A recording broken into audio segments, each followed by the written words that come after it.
करवा चौथ की कथा। बहुत समय पहले की बात है। एक साहूकार के 7 बेटे और उनकी एक बहन करवा थी। सभी सातों भाई अपनी बहन से बहुत प्यार करते थे, यहाँ तक कि पहले उसे खाना खिलाते और बाद में स्वयं खाते। एक बार उनकी बहन ससुराल से मायके आई हुई थी। शाम को भाई जब अपना व्यापार बंद कर घर आए तो देखा उनकी बहन बहुत व्याकुल थी। सभी भाई खाना खाने बैठे और अपनी बहन से भी खाने का आग्रह करने लगे, लेकिन बहन ने बताया कि उसका निर्जला व्रत है और वह खाना सिर्फ चंद्रमा को देखकर उसे अर्घ देकर ही खा सकती है। चूँकि चंद्रमा अभी तक नहीं निकला है, इसलिए वह भूख प्यास से व्याकुल है। सबसे छोटे भाई से अपनी बहन की हालत देखी नहीं जाती है और वह दूर पीपल के पेड़ पर एक दीपक जलाकर चलने की ओट में रख देता है। दूर से देखने पर वह ऐसा प्रतीत होता है जैसे चतुर्थी का चांद उदित हो रहा हो। इसके बाद भाई अपनी बहन को बताता है कि वह चांद निकल आया है, तुम उसे अर्घ देने के बाद भोजन कर सकती हो। बहन खुशी के मारे सीढ़ी पर चढ़कर चांद को देखती है, उसे अर्घ देकर खाना खाने बैठ जाती है। वह पहला टुकड़ा मुंह में डालती है तो उसे छींक आ जाता है। दूसरा टुकड़ा डालते ही उसे बाल निकल आता है और जैसे ही तीसरा टुकड़ा मुंह में डालने की कोशिश करती है, उसके पति की मृत्यु के समाचार उसे मिलता है। वह बौखला जाती है। उसकी भाभी उससे सच्चाई से अवगत कराती हैं कि वह उसके साथ ऐसा क्यों हुआ।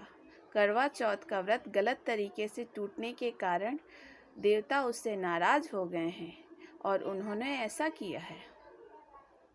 सच्चाई जानने के बाद करवा निश्चय करती है कि वह अपने पति का अंतिम संस्कार नहीं होने देगी और अपने अस्तित्व से उन्हें पुनर्जीवन दिलाकर रहेगी। वह पूरी 1 साल तक अपने पति के शव के पास बैठी रहती है, उसकी देखभाल करती है। उसके ऊपर उगने वाले सुई नुमा घास को वह इकट्ठा करती है। 1 साल बाद फिर करवा चौथ का दिन आता है। उसकी सभी भाभियां करवा चौथ का व्रत करती हैं। जब भाभियां उससे आशीर्वाद लेने आती हैं तो वह प्रत्येक भाभी से यह यम सुई ले लो, पी सुई दे दो, मुझे भी अपनी जैसी सुहागन बना दो, ऐसा आग्रह करती है। लेकिन हर भाभी उसे अगली भाभी से आग्रह करने को कहकर चली जाती हैं। इस प्रकार जब 6ठे नंबर की भाभी आती है तो वह करवा उससे भी यही आग्रह करती है और दोहराती है। भाभी चूँकि सबसे छोटे भाई की वजह से उसका व्रत टूटा था, अतः उसकी पत्नी में यह शक्ति है कि वह तुम्हारे पति को दोबारा जीवित कर सकती है।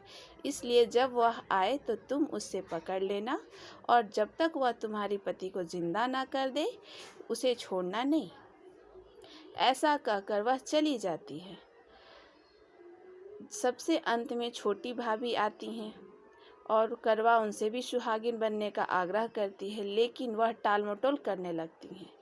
इससे देखकर करवा उन्हें जोर से पकड़ लेती है और अपने सुहागन को जिंदा करने के लिए कहती है।